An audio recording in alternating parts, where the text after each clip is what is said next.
Bismillahirrahmanirrahim. Assalamualaikum warahmatullahi wabarakatuh. Baiklah, pada hari ini 4 Ramadan, kita masih bersama dengan Ansara Muda Ramadan Talk Series dengan tajuk yang berbeza pada hari ini, iaitu taping konsep ilmu siri 1, apa makna sihat.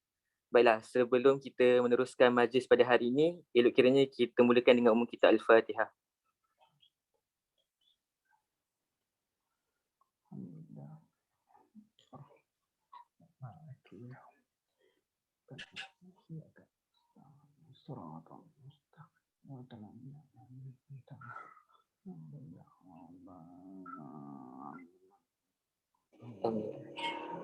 Baiklah, pertama sekali saya ingin ucapkan jutaan terima kasih kepada rakan strategi Ansara Taiping, iaitu Unit Jana Taqwa Emerson Taiping, TNF Energy Sdn Berhad, Amas Media dan Outpost Taiping.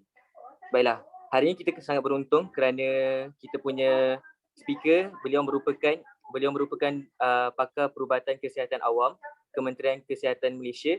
Beliau juga merupakan fellowship UKM dan beliau tidak lain tidak bukan Dr. Sabrizan bin Osman dari batch 98. Saya rasa tanpa membuang masa, elok kiranya saya serahkan majlis kepada beliau untuk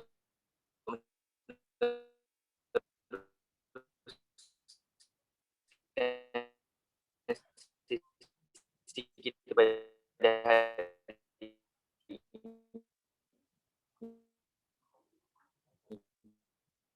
Bismillahirrahmanirrahim. Jelas dengar? Dengar Ustaz. Tapi macam Luqman terputus-putus. Luqman. Sabar, teruskan je doktor. Okey. Bismillahirrahmanirrahim. Alhamdulillahirabbil alamin. Wassalatu wassalamu ala asyrafil anbiya wal mursalin wa ala alihi wa ashabihi ajma'in. Rabbi israh li sadri wa yassir li amri wahlul 'uqdatal min lisani yafqahu qawli. Pertamanya saya ucapkan salam Ramadan al-Mubarak. Salam Ramadan Karim. Terima kasih diucapkan kepada saudara Luqman selaku pengemudi acara kita pada petang ini. Baru saya tahu Luqman ni saya tengok banyak kali dah dalam Ansara Muda Career Talk ni, dalam Ansara Muda Ramadan Talk series ni. Rupanya dia baru saja habis SPM dan dia telah berkhidmat sebagai seorang UMNO. Begitu bagus dia, komited, alhamdulillah. Saya ucapkan Assalamualaikum juga kepada yang bahagia Cikgu Aisyah, sahabat-sahabat Ansara Taiping yang berada dalam Zoom ini dan juga berada dalam Facebook. Dan saya doakan agar sahabat semua, sama ada yang sedang mendengar, sedang menonton ataupun yang sedang curi-curi dengar, berada dalam sihat hendaknya oleh Allah Subhanahu Wa Taala, terutamanya dalam bulan Ramadan yang sedang kita hadapi sekarang ini. Dan alhamdulillah hari ini merupakan 4 Ramadan dan lebih memuliakan lagi pada petang ini adalah kita berada di hari Sayyidul Ayam, iaitu penghulu segala hari, iaitu Ramadan, malam Ramadan yang pertama pada Jumaat yang pertama pada Ramadan 1442 Hijriah. Alhamdulillah Allah SWT beri kita peluang untuk kita menimba ilmu pada petang yang mulia ini. Pertama-tamanya saya ingin mengucapkan terima kasih kepada Unit Jana Taqwa Emerson Taiping dan Ansara Taiping dan rakan-rakan strategiknya. Kita tengok ada beberapa rakan strategik, ada 3. Alhamdulillah di atas peluang yang diberikan untuk saya memberi sedikit jariah ilmu pada petang yang mulia ini. Okay. Usaha kalian ini walaupun usaha yang besar, saya hanya memberi usaha yang sangat kecil untuk memberi ilmu pada sahabat-sahabat di luar sana, insya-Allah. Dan saya yakin pada ketika ini, pada pukul 6 petang ni, 6:04 petang ni, mungkin ada lagi sahabat-sahabat kita yang ketiga ini masih lagi di dapur, sedang menumis, sedang menombok cili, sedang air fryer, sedang memakrowave, sedang merencanakan apakah jamuan ataupun juadah yang untuk disediakan semasa berbuka puasa nanti. Saya rasa Cikgu Aisyah dah siap dah. Cikgu dah siap, Cikgu? Alhamdulillah. Saya dah siap dah. Saya dah siap dah Ustaz beli makanan semua. Doktor semua siap dah. Alhamdulillah. Boleh bawa sampai sini Dan saya yakin ada juga yang rakan sahabat-sahabat kita sekarang ni masih lagi berada di bazar Ramadan, beratur mengikut SOP, ke kedai memakai mask, membeli dengan jarak jarakan sosial. Alhamdulillah. Okay. Walaupun hari ini kita mencatatkan 2,551 kes dan kes dah mencatat 300,000 lebih. Dan hari ini ada 2 kematian, Alhamdulillah. Dan saya yakin ada juga sahabat-sahabat kita sekarang ni masih lagi menunggu GrabFood, Foodpanda atau apa saja yang sewaktu dengannya dengan itu makanan-makanan yang telah dipesankan lebih awal. Ada juga yang mungkin sekarang ni masih lagi belum ada idea untuk buka puasa pada hari ini kan. Dia tanya suami dia, "Abang, kita nak buka puasa apa ni bang?" Abang pun jawab, "Ya, abang ikut ayang lah." Kan? Abang ikut ayang. Ayang pun jawab apa? Ayang ikut abang pula. Dah sekali tak tahu nak buka puasa apa. Kan? Bukalah puasa dengan kurma ajwa. Alhamdulillah, yang penting kita buka puasa. Apa-apa pun sambil kita melaksanakan aktiviti kita pada hari ini, sekarang ini, ketika ini, jom kita tambah sedikit ilmu kita terutamanya dalam bidang aspek kesihatan. Jadi alhamdulillah, tajuk yang saya akan cuba udarakan dan tajuk yang saya cuba bincangkan dan tajuk saya cuba kupaskan dan tajuk saya cuba kongsikan pada petang ini adalah apa makna sihat. Kalau kita orang Negeri Sembilan, saya sekarang berada di Seremban. Saya live dari Seremban di Taman Tengku Jaafar Seremban. Hai orang Seremban. Siapa yang dari Seremban boleh say hi. Okey. Apa makna? Apa makna sihat ni? Kan? Kalau kita orang Kedah, saya orang Kedah tapi duduk Negeri Sembilan dah terpaksa nak kahwin dengan orang Sembilan. Kan, kahwin dengan orang Sembilan, orang kata masuk suku. Tapi saya masuk 3 suku. Jadi 3 suku lah. Tak lah kan, kita masuk kahwin dengan Sembilan, jadi kita ada sebab kita berada di Seremban ni. Seremban antara bumi yang terindah untuk kita settle down lah. Okey. Apa makna sihat? Kalau orang Kedah kata apa makna sihat ni? Hantau tak? Kan? Untuk saya kan, untuk cakap sihat kan. Jadi bagi kita walaupun tajuk ni tajuk yang ringkas, saya harap ia dapat memberi manfaat pada sahabat-sahabat sekalian. InsyaAllah. Walaupun tak banyak, harap ada juga manfaat yang sedikit. InsyaAllah. Jadi sahabat-sahabat sekalian, kita seringkali menggunakan perkataan sihat. Menggunakan perkataan sihat kan, antaranya bila kita jumpa sahabat-sahabat kita, "Assalamualaikum, apa khabar? Sihat ke?" Kan? "Apa khabar bro? Sihat ke?" Walaupun dia guna bro, "Apa khabar sis?" Kan? "Apa khabar opa? Sihat ke?" Yang kalau belakang tu mesti keluar. "Sihat ke?" Kan? Walaupun kita dalam WhatsApp, dalam Telegram, "Apa khabar?" Walaupun salam, kan? Salam, dia pun jawab Wakum, wassalam kan, dekat khabar sihat ke kan, kita selalu guna perkataan sihat. Dan perkataan sihat ni tak lain, memang sering kali kita gunakan. Malah kadang-kadang kalau kita pun dah terlalu biasa bila jumpa orang tu gunakan perkataan sihat kan, sampai kita pergi melawat ziarah sahabat kita yang sakit pun kan, kita terlanjur bertanya dia, "Assalamualaikum, apa khabar? Sihat ke?" Dah melawat orang sakit, boleh tanya pula sihat ke tak kan? Kalau kawan-kawan kita yang sihat tu, yang sakit tu, rasanya kalau dia ada daya, ada upaya, rasa dia mau jawab ni, "Kau ni mai tengok aku sakit, tanya pula aku sihat ke tak?" Kan? Jadi kadang-kadang kita dah terbiasa, menunjukkan bahawa kita kebiasaannya kan. Bila kita bertanya apa khabar, kita akan tanya apa khabar, sihat ke tidak. Kan? Dan mungkin kita boleh ubahlah lepas ini, apa khabar? Adakah keadaan anda bertambah baik hari ini? How you feel today? Are you improving or not? Kan kita bertambah baik ke? Kan? Tapi dah jadi buah mulut, dah bisa tegal ala biasa kan? Biasa kan? Jadi apa sebenarnya dimaksudkan dengan sihat ni? Kan? Apa maksud sihat ni? Tadi saya mula-mula buka Zoom tadi pun semua dengan Luqman, dengan Baim, dengan cikgu, saya melawak lah. Apa khabar? Sihat? Cikgu jawab sihat. Saya tanya cikgu, apa khabar? Apa maksud sihat cikgu? Cikgu gelak-gelak kan cikgu kan. Jadi dia berkaitan dengan tajuk yang kita nak sampaikan pada hari. Adakah tajuk, adakah sihat tu S tu bermaksud? Kan? Adakah S tu bermaksud so-so? Ada orang bertanya, apa khabar? Sihat ke? Saya so-so je. Kan? So-so je dia jawab. Kan? Apa khabar? Sihat ke? I. Apa khabar? Sihat ke? I okay. I okay dia jawab. Kan? Apa khabar? Sihat ke? H. Dia jawab apa? Oh, hang tahulah aku ni macam ni lah. Macam ni. Dari dulu sampai lau macam ni. kan? Ataupun adakah A? A. CSIHA tu apa? Apa khabar? Sihat ke? Aku macam ni lah dari dulu. Kan? Ada juga yang T. T ni. Apa khabar? Sihat ke? Tak tahu nak cakap apa. Lagu ni kan? Tak tahu dia cakap. T tak tahu. Kesihatan dia sendiri pun dia tak tahu. Okay. Sebenarnya sihat ni ada banyak maksud. Ada banyak maksud. Ada banyak definisi. Tapi kalau kita tengok, bila kita bincangkan macam saya cakap tadi, apa khabar, sihat. Selalunya kita ni lebih melihat definisi sihat ni dalam aspek yang kita nampak, yang kita visualize, yang kita alami. Betul tak? Contohnya kalau kita kata kita sakit tekak, baru kita kata, oh saya kurang sihat lah ni. Kenapa? Anak tekak ni kurang, pahit. Pahit, kasar je. Kan? Rasa tak boleh nak menelan. Kan? Tu belum, apa lagi anak-anak lain, anak telinga, apa lagi, anak-anak lagi yang sihat, kurang sihat. Kan? Jadi kita akan cakap kita kurang sihat. Malah ada juga yang cakap, alhamdulillah hang ni nampak terlebih sihat. Terlebih sihat pula keluar.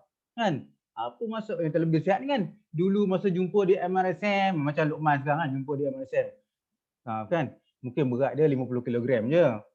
Luqman sekarang berapa kilogram? Berapa 50 kg. Nanti jumpa lagi 10 tahun. Hang ni dah terlebih sihat ni. Kan? Potongan badan daripada kerengga dah jadi hot dog lah. Lurus. Kan? Dah jadi hot dog. Tu orang panggil terlebih sihat. Kan? Kita banyak bertukar kurang sihat, terlebih sihat, tak sihat. Okay. Dan ada juga kata bila tengok sihat ni, cakap tadi, dia cakap dari segi aspek, minta maaf lah, tak sihat. Ada patah kaki, patah ibu jari, patah bapa jari, patah anak jari, patah hati, kan? Sakit di sini, sakit di sana. Jadi dia bagi alasan tidak sihat ni dilambangkan berkaitan dengan sakit. Sihat dan sakit. Sakit ni dilambangkan adalah perkara yang kita alami, kita hadapi. Sesuatu yang kita dapat berlihat. Kan? Contohnya kalau kita kata patah kaki, kita tunjuklah kayu, penongkat. Kalau kita kata patah hati, tak boleh tunjuklah.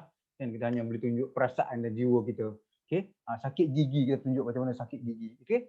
Jadi itulah menunjukkan bahawa kita memahami sakit ni, sihat ni dari segi aspek apa yang kita boleh lihat, apa yang kita boleh nampak. Dan sebenarnya ia merujuk pada fizikal kita. Kan ada juga kata-kata lain, sihat ni adalah merujuk pada, ada orang kata sihat ni merujuk pada sihat, asal boleh bekerja tu sihat lah. Asal boleh bekerja tu sihat. Dan ada kata asalkan boleh fikir, boleh duduk, boleh buat apa-apa saja adalah sihat. Ada yang kata tak apa, saya boleh berfungsi lagi, saya sihat. Kan? Ada yang kata saya masih tidak bergantung pada orang lain.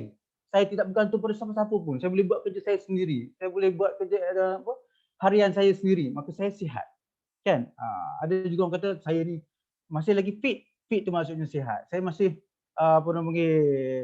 cerdas. Boleh gerak sana, gerak sini. Saya masih lagi sihat. Saya sadar. Saya sihat lah. Saya sadar. Saya sihat lah. Jadi berbanyak pelbagai perspektif yang mendefinisi sihat ni. Jadi apa maksud sihat ni? Baru nak masuk kan. Sihat ni kalau kita lihat, kita bagi selayaknya, definisinya telah diberikan oleh Pertubuhan Kesihatan Sedunia.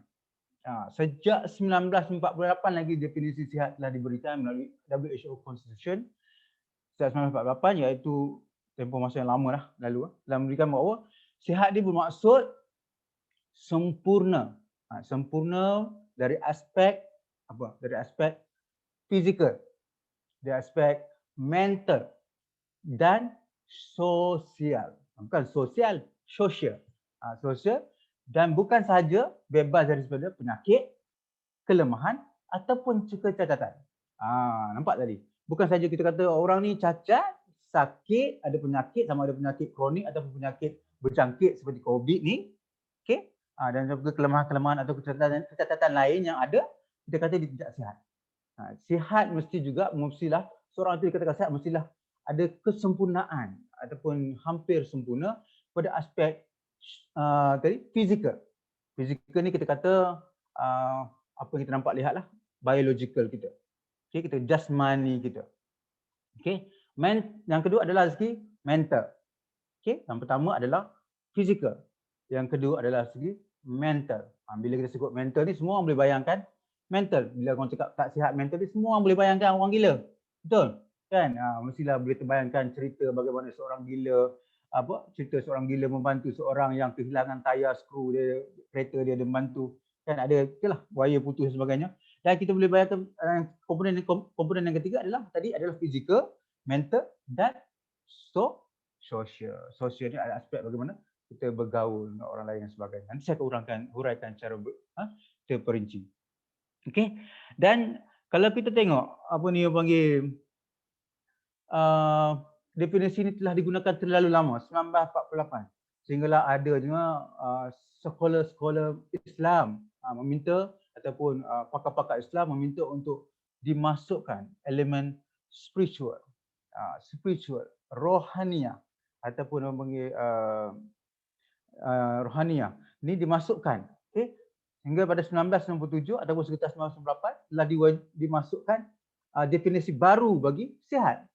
Sihat ini telah diberi definisi baru sebagai dinamik kesempurnaan, gabungan di antara tadi social tadi, physical tadi, jasadiah, jasmani ataupun kita kata biological, dan juga mental dan juga social dan juga spiritual.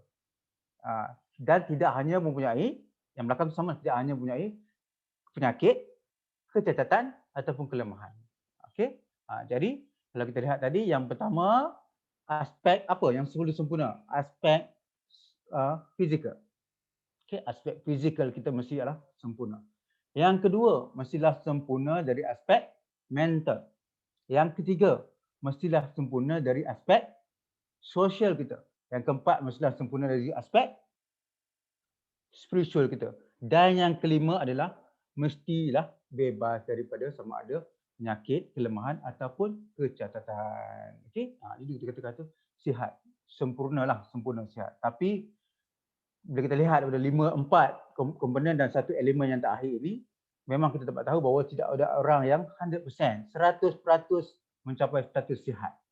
Okey, tidak. Kita sendiri bila kita sebut kesihatan mental, kita sendiri mengalami masalah mental. Kita mengalami masalah mental, kita kadang-kadang kita berada dalam keadaan mental yang sangat rendah, kita berada dalam keadaan stres, tekanan dan sebagainya. Okey. Okey.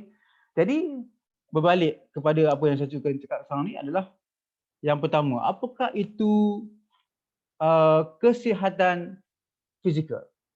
Kesihatan fizikal ataupun kesihatan jasmani, kesihatan biologikal dan juga kesihatan jasadiah. Dalam bahasa Arab ni dipanggil jasadiah. Okey.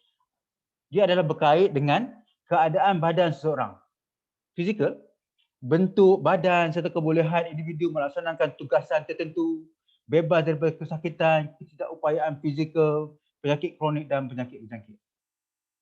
Okey, itu definisi dia. Adalah satu yang macam saya kata tadi, kita memang mendefinisikan sihat ni berdasarkan apa yang kita nampak, berdasarkan apa yang kita alami, berdasarkan apa yang kita ada. Kadang-kadang kita ada luka di tangan pun kita rasa kita kurang sihat.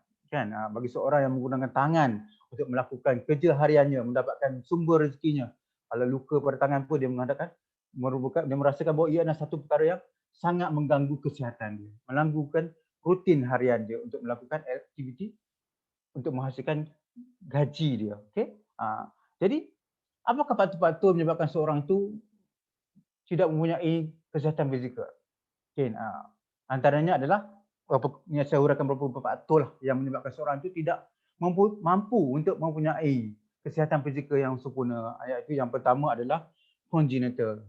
Congenital ni maksudnya sejak lahir dia telah mempunyai defect ataupun telah mempunyai kecacatan yang Allah SWT berikan pada dia sebagai satu ujian. Okay? Sebagai contoh, lahir tanpa anggota badan, tubuh badan, mungkin sebelah, mungkin satu tangan ataupun satu kaki, ataupun keempat-empatnya tiada. Kaki kanan tiada, kaki kiri tiada, kedua-dua tangannya pun tiada. Dan malah ada juga yang mempunyai ketidaksempurnaan, pendek kaki ataupun panjang kakinya panjang, kakinya pendek, tangannya panjang. Okey, itu ataupun mempunyai kecacatan bibir yang sumbang ataupun mempunyai cuping telinga yang tidak berlubang. Okey, dan sebagainya lah. Ada mempunyai apa ni panggil umbut, kepala yang tidak bertutup ataupun mempunyai tumbuhan di belakang badannya. Okey, itu mempunyai kita kata congenital. Yang kedua adalah dari segi hereditary, maksudnya yang diwarisi secara genetik ataupun turun-temurun. Okey, genetik. Contohnya adalah kita kata autosomal dominant polycystic kidney disease. Maksudnya dia lahir daripada seorang ibu yang mempunyai penyakit buah pinggang, yang mempunyai banyak ketumbuhan sis ataupun apa ni orang panggil kita kata ada gelembung-gelembung banyak di buah pinggang ni, menyebabkan buah pinggang tidak berfungsi secara normal atau secara dominan. Maksudnya kedua buah pinggangnya gagal untuk berfungsi dengan sempurna, dan dia juga gagal untuk mewarisi buah pinggang yang sempurna. Ataupun kita kata dia ada Alport syndrome. Maksudnya Alport syndrome ni maksudnya dia mempunyai kegagalan collagen, menyebabkan mata dia kurang nampak, mata telinga dia kurang dengar, ada buah pinggang ni mengalami kerosakan. Okey, itu dah bagaimana. Bila kita sebut fizikal ni bukan saja kita nampak apa yang kita nampak sekarang ni. Kita juga melihat pada apa yang berada di dalam anggota tubuh badan dia. Okey. Kadang-kadang ada orang lahir kalau kita kata jantung kita sebelah kiri, ada orang jantung dia di sebelah kanan. Keluar memang ada. Dan ada orang memang anggota kanannya beralih ke sebelah kiri, dan anggota kirinya seluruh ke sebelah beralih seterusnya ke sebelah kanan. Ada. Ada, tapi frekuensinya dalam kehidupan ni, di dunia ni mungkin rendah. Okey, khususnya mungkin disebabkan oleh dapatan daripada mungkin kemalangan.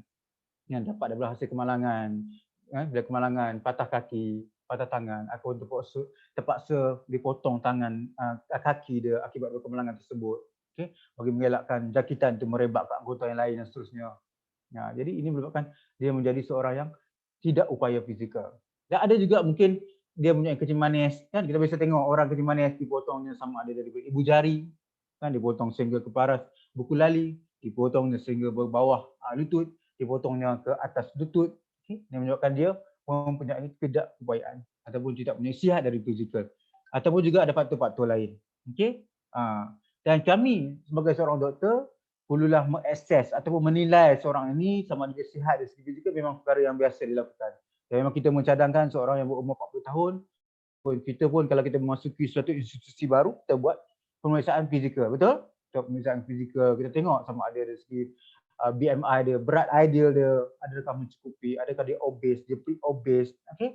Dan kita melihat sama bacaan-bacaan buah pinggang dia, bacaan hati dia, kan? Darah tinggi dia, adakah dia punya darah tinggi, tekanan darah dia normal ataupun kurang ataupun terlalu tinggi, ada bacaan gulanya, dan kita buat bacaan radiograf ataupun chest x-ray lah, chest x-ray paru-paru dan sebagainya, kita buat urin darah dan sebagainya. Dan ada juga kita buat dan yang tadi ukuran tadi kita katakan sebagai penilaian ukuran fizikal. Yang bacaan darah tadi kita katakan sebagai bacaan penilaian secara makmal. Okey, makmal. Okey. Jadi yang seterusnya adalah berkaitan dengan mental. Mental, sihat dari segi mental ni kita kata ataupun psychological, sihat psychological, ataupun dalam bahasa Arabnya sihat dari nafsiyat. Okey, sihat dari nafsiyat ni adalah melibatkan minda seseorang, kestabilan minda dan emosi seseorang, iaitu bagaimana kebolehan seseorang itu mengatasi tekanan hidup, cabaran hidup. Okey, cabaran hidup dia untuk dia lebih sentiasa produktif dalam kehidupannya. Bagaimana dia menunjukkan dia emosinya, okey, berfikir, merasa dan bertindak terhadap suatu situasi. Okey. Dan kadang-kadang kita biasa lihat ni, biasa lihat orang yang mempunyai tidak kesihatan fizikal ini, kita nampak dia gundah gulana, resah, tapi dia gelak. Tiba-tiba dia gelak.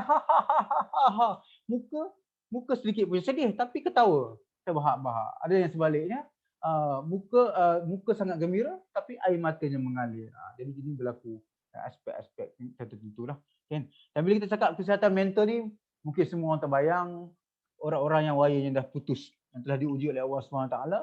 Kan? Kita bayangkan orang-orang berada di hospital Tanjung Rambutan, kita bayangkan orang berada di hospital Ulu Kintau, Tanjung Rambutan tadi, hospital Tampoi. Kita bayangkan orang-orang macam tu. Tidak. Sebenarnya mental ni, saya cakap tadi, dia menyebabkan tekanan. Orang yang mengalami tekanan juga orang yang mempunyai komponen mental dia menurun. Okay? Ada orang yang mengalami kegelisahan ataupun anxiety. Ada orang mengalami masalah pelupaan, dementia ataupun mempunyai masalah adjustment disorder dan sebagainya. Banyak. Spektrum untuk mental ni sangat luas. Sangat luas. Ada yang kita tengok orang yang kan ambil wuduk kan, ambil wuduk berkali-kali kan, berkali-kali Allah semayang Allahu akbar Allah. Kita tengok itu dia panggil obsessive compulsive disorder. Buat satu pun dia rasa nak keluar rumah dia teringat lagi. Iron dia tutup ke tak tutup lagi. Dia patah balik tengok iron dia. Walaupun dia mata keluar balik tengok rumah nak terkunci pintu, dia teringat lagi iron dia balik. Dia pula ada iron board dia balik. Tengok iron board ni dah tutup pun tidak, dia balik lagi. Oh dah tutup, dia keluar rumah lagi. Keluar rumah pula teringat apa rumah dah tutup belum? Paip air pilih. Ini obsessive compulsive disorder. Sama dengan orang ambil wuduk cakap tadi kan. Berkali-kali mengambil wuduk dan sebagainya. Jadi spektrum dia sangat luas.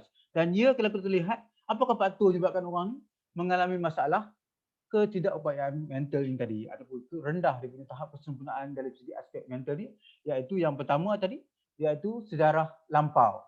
Sejarah lampau mungkin dia pernah dapat post traumatik. Contohnya sebagai seorang yang pernah dikunci dalam bilik gelap. Jadi bila lepas tu dia di kali kedua dikunci dalam bilik gelap, dia berasa sangat-sangat fobia untuk berada dalam suatu ruang secara bersendirian. Jadi ada orang dia pernah mengalami kesan buruk apabila pernah diganggu oleh orang apabila berada berdua-duaan dalam satu tempat tertentu. Jadi selepas ini bila dia berada dalam berjumpa dengan orang, berada berdua-duaan dengan orang lain, dia akan berasa fobia, tidak akan ingin lagi perkara itu berlaku pada dirinya. Okey? Dan ada orang juga dia berlaku sebabkan oleh sejarah keluarganya. Sejarah keluarga ataupun keluarga ni adalah dari keluarga-keluarga yang mempunyai masalah, yang mempunyai skizofrenia. Skizofrenia maksudnya mendengar halusinasi, mendengar orang bercakap, melihat orang sebagainya yang orang lain tidak nampak. Dia diwarisi kan. Kalau kita tengok ada orang bercakap tentang saka, okay? Harimau, saka. Jadi pun saya kalau kita saya dulu di posting post cakap ni, kita tanya dia kenapa ni ada masalah macam ni. Saya diwarisi oleh masalah saka, doktor. Saya dapat saka tu turun temurun daripada ibu saya turun kepada saya untuk diwarisi dan sebagainya. Okey, dan ada juga mempunyai masalah tekanan melampau, tekanan kerja, tekanan apa lagi, tekanan rumah tangga, tekanan apa lagi, tekanan peer maksudnya sahabat, tidak mempunyai sahabat, masalahnya. Okey, dipula oleh sahabat dan sebagainya, dibuli, okey, atau dipukul oleh majikan. Ni isu hangat yang sekarang ni. Menyebabkan dia rasa tertekan, dia stres, jadi dia depressed dan tidak mampu untuk berupaya secara normal, tidak mempunyai motivasi yang tinggi dah selepas itu. Tidak mampu buat kerjaya dengan cemerlang. Sebelum ni prestasinya tinggi, sekarang prestasinya sudah merendum rendah sekali. Dan dia juga tidak mampu untuk menghadapi tekanan kehidupan. Malah boleh berlaku pergaduhan besar-besaran, boleh berlaku perceraian, malah lebih buruk boleh berlaku pembunuhan. Tak kisahlah dari aspek pembunuhan, bunuh diri ataupun dia membunuh orang yang membulinya. Okey. Dan seterusnya ada aspek sosial. Dari segi aspek sosial, apa aspek sosial? Aspek sosial adalah bagaimana kebolehan kita sebagai individu untuk berhubung dengan anggota keluarga kita, dengan pasangan kita, dengan masyarakat dan juga dengan organisasi kita. Bukan sama ada organisasi di tempat kerja ataupun organisasi lebih kecil ataupun organisasi yang lebih besar. Dan juga dan melihatkan bagaimana kita berinteraksi dan juga kita berhubung. Ada orang-orang yang mempunyai masalah untuk bersosial. Dia bersifat antisosial. Dia bersifat paranoia. Paranoid. Antisosial maksudnya dia rasa tak mampulah saya nak berhubung dengan orang lain. Dia rasa kalau dia berhubung dengan orang lain, dia rasa dia rendah diri. Ada juga sebaliknya. Dia berhubung dengan orang lain, dia rasa orang lain tu rendah sangat. Saya ni Datuk Seri, saya ni Tan Sri, saya level PhD, double PhD, triple PhD. Buat apa saya nak berhubung dengan orang kampung? Kan? Dia rasa macam tu. Ada orang tu dia rasa saya datang daripada keluarga yang susah, saya tidak pernah mempunyai harta yang banyak, saya punya kereta yang besar, kereta yang cantik. Saya rasa tak apalah, saya duduk dalam rumah je lah. Tak payah bercampur dengan orang lain. Kan?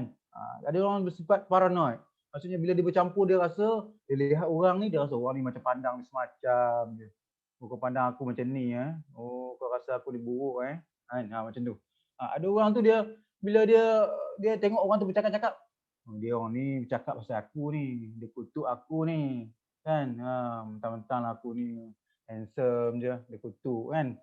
Aku ni macam selebriti, dia kutuk aku ni kan. Dia paranoid. Dia rasa tak nak bercampur kan. Dan dia ada orang dia macam tu. Dia bila dia jumpa orang dia ada beri first impression. Dia kata orang ni tak boleh geng aku ni kan. Dia tak boleh campur dengan aku ni lain, aku ni level lain kan, aku ni level tahap dewa kan. Betul Rahman? Ada orang macam tu. Betul. Kalau kita berada, sama ada kita berada di peringkat sekolah, kita berada di peringkat universiti, kita berada di peringkat kejaya organisasi pun, memang kita akan lihat ada orang sebegini. Ada orang dia mampu untuk memimpin organisasi, tapi dia tidak mampu untuk berorganisasi dengan pasangan dia, keluarga dia. Dan ada yang sebaliknya, dia mampu untuk berorganisasi dengan baik, tapi di organisasi dia tak mampu berorganisasi baik. Dan ada orang dia berorganisasi dengan organisasi dia baik, dengan keluarganya baik, tapi dia tak mampu berorganisasi dengan jirannya dengan baik. Dia telah mengabaikan hak jirannya. Okey? Jadi inilah mengapa berlaku perkara ini, sama juga macam orang yang mengalami masalah mental tadi. Okey, mengenai ketidakseimbangan ataupun ketidakkuatan mental tadi, dari segi sama ada dia mempunyai tekanan, dia mempunyai sejarah lampau ataupun dia mempunyai sejarah keluarga yang macam tu, kan? Pendidikan keluarga dia macam tu dan sebagainya, ataupun berdasarkan ilmu dia macam ni sebelum ni, dia mengatakan bahawa kalau orang-orang sekian-sekian macam ni lah. Semua maksudnya pengalaman dia. Okey. Dan aspek yang keempat, komponen yang keempat, ada komponen yang terakhir, dah 30 minit ni. Komponen yang terakhir, yang paling penting dan kita berada dalam bulan Ramadan ni dan kita berusaha untuk meningkatkannya, kita nak mencapai 100%. Iaitu komponen spiritual ataupun rohani, ataupun kita kata ruhiyah kita ni. Kita cuba untuk memastikan interaksi kita dengan pencipta kita. Interaksi kita dengan persekitaran kita. Hablum minallah wa hablum minan nas. Dan juga hubungan kita sama ada dengan alam kita, makhluk, sama ada yang ada di sekeliling kita, tumbuh-tumbuhan, haiwan dan juga manusia pada sekeliling kita. Okey? Jadi kita menggunakan aspek daripada bulan Ramadan ni, memang saya percaya sebagai seorang Muslim, kita cuba untuk mempertingkatkan hubungan kita dengan Allah Subhanahu Wa Taala, kan, untuk mendapat pahala sebanyak mungkin, mendapat ganjaran Ramadan sebaik mungkin, untuk melakukan Ramadan yang terbaik berbanding Ramadan untuk mendapatkan nilai tambah takwa kita, kan. Kita dah tahu Ramadan ni, ya ayyuhallazina amanu kama kutiba alaikum siyam kama kutiba alal ladzina min qablikum la'allakum tattaqun, untuk menambah nilai takwa kita kepada Allah SWT. Jadi kita nak gunakan Ramadan itu untuk kita menambah nilai spiritual kita. Dan kita tahu, bila kita cakap pasal spiritual ni, kita tahu spiritual kita ini pun terumbang ambing. Seperti mana kita selalu doakan, ya Allah, ya Tuhan kami yang mempunyai hati-hati kami ini, janganlah kau bolak-balikkan hati kita ni, kan. Bolak-balikkan hati kita ni, kejap ingat Allah, kejap tak ingat Allah, kan. Paginya beriman, petangnya kita kurang beriman. Begitulah kita, kan. Dan bila kita di bulan Ramadan ni, jangan lupa sekadar, jangan hanya untuk meningkatkan hubungan kita dengan Allah SWT. Kita juga mesti meningkatkan hubungan kita dengan makhluk, kan. Kita pergilah tarawih mengikut SOP, menjaga pendidikan sosial, screen QR code, MySejahtera. Kita berhubung, kalau boleh berbuka bersama, bermoral bersama mengikut SOP. Apa salahnya? Kita jaga aspek, bukan saja menjaga hubungan kita sisi Allah SWT, kita juga menjaga hubungan kita dengan makhluk, dengan manusia dan sebagainya, dengan manusia. Okey, jadi sebab itulah empat komponen ni penting. Okey, yang pertama, yang elemen yang terakhir tu, iaitu ketiadaan catatan, kelemahan dan juga penyakit, itu memang biasa kita memberi definisikan bahawa sihat itu adalah sebegitu. Jadi yang keempat ni sajalah saya nak tekankan, bahawa memang selalunya kita tidak ingat bahawa elemen sihat ni adalah elemen yang mempunyai elemen dari segi fizikal, mental, sosial dan juga spiritual. Dan suka juga saya nak tekankan di sini, kadang-kadang bila kita kata kita nak dapat sihat, kita nak sihat Kita nak sihat, kita berjogging, kita berkayuh basikal, kita apa lagi aktiviti yang kita lakukan. Okey. Kita beriadah. Tapi dalam aspek kita beriadah tu bagus. Kita ada meningkatkan pace kita. Jogging kita ada 10 km, berapa minit dalam 1 km. Kita tingkatkan dari sehari ke sehari. Tapi kadang-kadang kita lupa. Kita nak capai sihat tapi kita lupa aspek spiritual sebagai contoh. Contohnya mudah saja. Iaitu kita gagal untuk menutup aurat kita. Itu yang kita katakan, kita perlukan keseimbangan. Kita nak sihat, kita mesti jaga aurat kita sama-sama. Pakailah seluar yang menutup aurat. Pakailah pakaian yang menutup aurat. Ya? Pakaian menutup aurat. Kita pakai menutup aurat. Bukan kata tidak boleh. Masalah boleh. Tiada sebarang alasan. Pakai pakaian menutup aurat. Jadi kita jaga aspek fizikal. Kita jaga aspek fizikal. Kita jaga aspek rohani. Kita jaga aspek spiritual. Kita jaga aspek mental kita. Dan kita juga jaga aspek sosial kita. Sambil kita bersukan beriadah, kita juga bergaul dengan orang-orang yang lain. Okey. Jadi kita sihat ni merupakan satu nikmat. Nikmat Rasulullah SAW. Hadis telah menyatakan bahawa hadis riwayat Al-Bukhari telah menyatakan bahawa dua nikmat yang sering dilupakan oleh kebanyakan manusia. Apa dia? Iaitu sihat dan waktu lapang. Sihat dan waktu lapang. Kan? Kita pun selalu dengar hadis riwayat Al-Hakim dan telah dinasyidkan oleh Rahan. Ingat 5 perkara sebelum 5 perkara. Apa dia? Okey. Apa? Masa muda sebelum tua. Apa lagi? Sihat sebelum sakit. Apa lagi? Lapang sebelum sibuk. Kaya sebelum miskin. Hidup sebelum mati. Jadi saya rasa itu sajalah pengursian saya pada petang ini. Saya harap sahabat-sahabat semua dapat manfaatkan sedikit sebanyak apa yang saya cuba sampaikan. Jadi ada beberapa poin yang saya cuba sampaikan, iaitu yang pertamanya bagaimana kita mendefinisikan sihat. Okey. Yang kedua, kita harus ingat komponen-komponen sihat itu, iaitu sihat sempurna dari segi aspek apa? Fizikal, mental, sosial, spiritual. Dan yang kelima adalah tiada catatan, kelemahan dan juga penyakit. Okey. Dan itu saja, saya harap semoga pengursian ini sangat bermanfaat pada rakan-rakan. Saya sudahi dan serahkan kepada pengurusi majlis kita. Wabillahi taufiq wal hidayah. Wassalamualaikum warahmatullahi wabarakatuh. Assalamualaikum. Waalaikumsalam warahmatullahi wabarakatuh. Alhamdulillah kita dah selesai sesi kita pada petang ini. Terima kasih banyak-banyak kepada Dr. Sabri Zain. Banyak benda yang kita dapat belajar pada hari ini dan sebenarnya maksud sihat tu sangat-sangat luas. Sangat-sangat luas dan sampai kadang-kadang kita ni tak terjaga pun kita punya keempat-empat komponen yang telah disebutkan oleh doktor tadi. Jadi semoga daripada sesi ni kita dapat menambah lagi kita punya cara untuk kita menjaga kita punya kesihatan, termasuk untuk keempat-empat komponen sebentar tadi.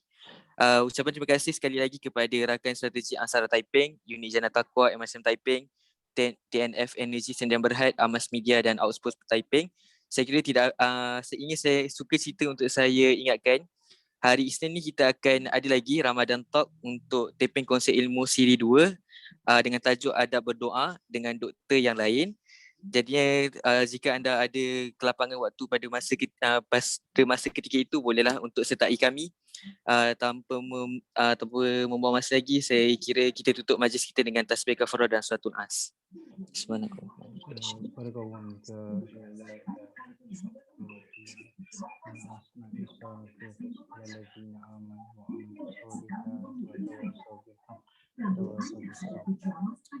kasih banyak doktor. Terima kasih banyak siapa yang hadir. Terima kasih doktor.